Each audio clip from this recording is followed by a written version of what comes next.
ನಾಡಿನ ಸಮಸ್ತ ಜನತೆಗೆ ಮಕರ ಸಂಕ್ರಾಂತಿ ಹಬ್ಬದ ಹಾರ್ದಿಕ ಶುಭಾಶಯಗಳು. ಶುಭ ಕೋರುವವರು ದಿನೇಶ್ ಗೌಡ, ಬಿಜೆಪಿ ಅಧ್ಯಕ್ಷರು, ಚಾಮರಾಜ ವಿಧಾನಸಭಾ ಕ್ಷೇತ್ರ, ಮೈಸೂರು. ನಟಿ ಕಾರುಣ್ಯರಾಮ್ ಕಾಸಿನ ಕಹಾನಿ ಬಗೆದಷ್ಟು ಬಯಲಾಗ್ತಾ ಇದೆ. ಸಾಲಗಾರರ ಕಾಟಕ್ಕೆ ಪೊಲೀಸ್ ಠಾಣೆ ಮೆಟ್ಟಿಲೇರಿರೋ ನಟಿ ವಿರುದ್ಧವೇ ಗಂಭೀರ ಆರೋಪಗಳು ಕೇಳಿ ಬರ್ತಾ ಇದೆ.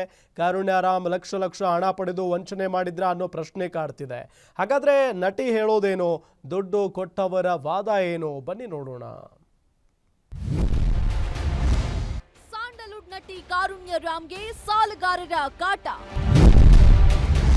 ತಂಗಿ ಸಮೃದ್ಧಿ ರಾವ್ ವಿರುದ್ಧ ಕಾರುಣ್ಯರಾಮ್ ದೂರು.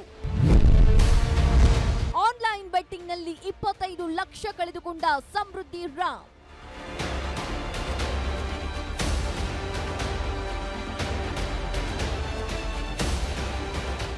ಕನ್ನಡ ಚಿತ್ರರಂಗದಲ್ಲಿ ಗುರುತಿಸಿಕೊಂಡಿರುವ ನಟಿ ಕಾರುಣ್ಯರಾಮ್ ಅವರು ಇದೀಗ ಸ್ವಂತ ತಂಗಿಯ ವಿರುದ್ಧವೇ ಪೊಲೀಸ್ ಠಾಣೆಯಲ್ಲಿ ದೂರು ದಾಖಲಿಸಿದ್ದಾರೆ.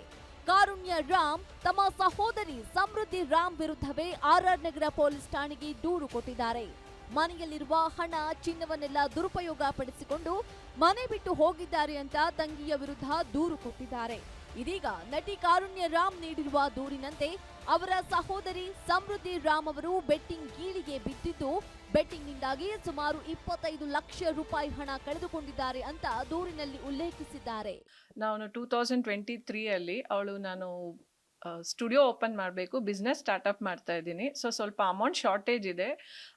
ನೀನು ಅಮೌಂಟ್ ಕೊಟ್ಟರೆ ನಾನು ಸ್ಟೂಡೆಂಟ್ಸ್ ಬಂದಿದ ತಕ್ಷಣ ನೀನು ಅಮೌಂಟ್ನ ಒಂದು 2-3 ತಿಂಗಳಲ್ಲಿ ವಾಪಸ್ ಕೊಡ್ತೀನಿ ಅಂತ ಹೇಳಿ ದುಡ್ಡನ್ನ ತಗೊಂಡಿರ್ತಾರೆ.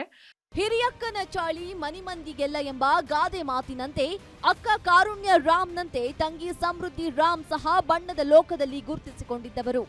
ಆದ್ರೆ ಚಿತ್ರರಂಗದಲ್ಲಿ ಸರಿಯಾಗಿ ಗುರುತಿಸಿಕೊಳ್ಳಲು ವಿಫಲವಾಗ್ತಾ ಇದ್ದಂತೆ ಮನೆಯವರ ಬಳಿ ಬಿಸ್ನೆಸ್ ಮಾಡ್ತೀನಿ ಅಂತ ಸಮೃದ್ಧಿ ಅಕ್ಕನ ಬಳಿ ಲಕ್ಷಾಂತರ ರೂಪಾಯಿ ಹಣ ಪಡೆದಿದ್ರು. ಆದ್ರೆ ಹಣವನ್ನೆಲ್ಲ ಆನ್ಲೈನ್ ಬೆಟ್ಟಿಂಗ್ ಚಟಕ್ಕೆ ಬಿದ್ದು ಹಣವನ್ನ ಕಳೆದುಕೊಂಡಿದ್ರು. ಜೊತೆಗೆ ಅವರ ಸ್ನೇಹಿತರ ಬಳಿಯೂ ಕೂಡ ಹಣ ಪಡೆದು ವಾಪಸ್ ಕೊಡದೆ ವಂಚನೆ ಮಾಡಿ ಯಾಮಾರಿಸಿದ್ರು. ಇದರಿಂದ ಹಣ ಕೊಟ್ಟವರು ಮನೆಯ ಬಳಿ ಬಂದು ಗಲಾಟೆ ಮಾಡಿದ್ರು. ಇದರಿಂದ ಬೇಸತ್ತು ಕಾರುಣ್ಯರಾಮ್ ತನ್ನ ತಂಗಿಯ ವಿರುದ್ಧವೇ ಪೊಲೀಸ್ ಠಾಣೆ ಮೆಟ್ಟಿಲೇರಿದ್ದಾರೆ. ಹವಾಸ ದೋಷ ಅಂತ ಸಂಪರ್ಕ ಮಾಡಿಕೊಂಡು ಏನೋ ಮಾಡ್ತೀನಿ ಅಂತ ಅದೆಲ್ಲ ಮಾಡ್ಕೊಂಡು ಅವ್ರವ್ರು ಮಾಡಿಕೊಂಡು ಆಕೆನೂ ಕೂಡ ಅದರಿಂದ ಹೊರಗೆ ಬರೋಕ್ಕಾಗದೆ ಮನೆಯಿಂದನೂ ಹೊರಗೆ ಹೋಗಿ ಆಕೆಗೂ ಅವರೆಲ್ಲ ತುಂಬ ಹಿಂಸೆ ಮಾಡಿ ಒಂದಿನ ಒಬ್ಬರು ಸ್ನೇಹಿತರ ಮುಖಾಂತರ ಹಿಂಗೆ ಆಗ್ತಿದ್ದಾವೆ, ಹಿಂಗೆ ಮಾಡ್ತಿದ್ದಾಳೆ ಅಂತ ಗೊತ್ತಾದಾಗ ಕೇಳಿದಾಗ, ಇಲ್ಲ ನಂಗೆ ಈ ಥರ ತುಂಬ ಹಿಂಸೆ ಮಾಡ್ತಿದ್ದಾರೆ, ಇಷ್ಟೆಲ್ಲ ಈ ಥರ ನಾನು ಹಿಂಗೆ ಬೆಟ್ಟಿಂಗ್ ಆ್ಯಪಲ್ಲಿ ಕಳ್ಕೊಂಡಿದ್ದೀನಿ. ಹಾಗೆ ನಾನು ಇಂಡಸ್ಟ್ರಿನಲ್ಲಿ ಇಷ್ಟು ವರ್ಷ ಕೆಲಸ ಮಾಡಿರೋದಿರ್ಬೋದು, ಅಪ್ಪ ಒಂದು ಗೌರ್ಮೆಂಟ್ ರಿಟೈರ್ಡ್ ಅಫಿಷಿಯಲ್, ಅವರು ಎಲ್ಲನೂ ನೀರಿನಲ್ಲಿ ಹೋಮ ಹಾಕಿದಂಗೆ ಒಂದು ಬೆಟ್ಟಿಂಗ್ ಆ್ಯಪನ್ನು ಮಾರಿಗೆ ಬಲಿ ಆಗಿದೆ ನಮ್ಮ ಫ್ಯಾಮಿಲಿ. ಇನ್ನು ಸಮೃದ್ಧಿ ರಾಮ್ಗೆ ಹಣ ಕೊಟ್ಟವರು ಇದೀಗ ಹಣ ವಾಪಸ್ಸು ಕೊಡದ ಹಿನ್ನೆಲೆ ಕಾರುಣ್ಯರಾಮ್ ಅವರ ಫೋಟೋಗಳನ್ನ ಬಳಸಿ ಸೋಷಿಯಲ್ ಮೀಡಿಯಾಗಳಲ್ಲಿ ಕೆಟ್ಟದಾಗಿ ಕಾಮೆಂಟ್ ಹಾಕ್ತಾ ಇದ್ದಾರೆ. ಇದರಿಂದ ಸಿಟ್ಟಿಗೆದ್ದ ಕಾರುಣ್ಯರಾಮ್ ಸಿಸಿಬಿ ಪೊಲೀಸರಿಗೆ ದೂರು ಕೊಟ್ಟಿದ್ದಾರೆ. ಹಣ ಕೊಟ್ಟವರಿಗೆ ವಾಪಸ್ ಕೊಡ್ತೀವಿ ಅಂತ ಹೇಳಿದ್ರು ಕೂಡ ಈ ರೀತಿಯಾಗಿ ಕಾಮೆಂಟ್ ಹಾಕ್ತಿದ್ದಾರೆ ಅಂತ ಆರೋಪಿಸಿದ್ದಾರೆ.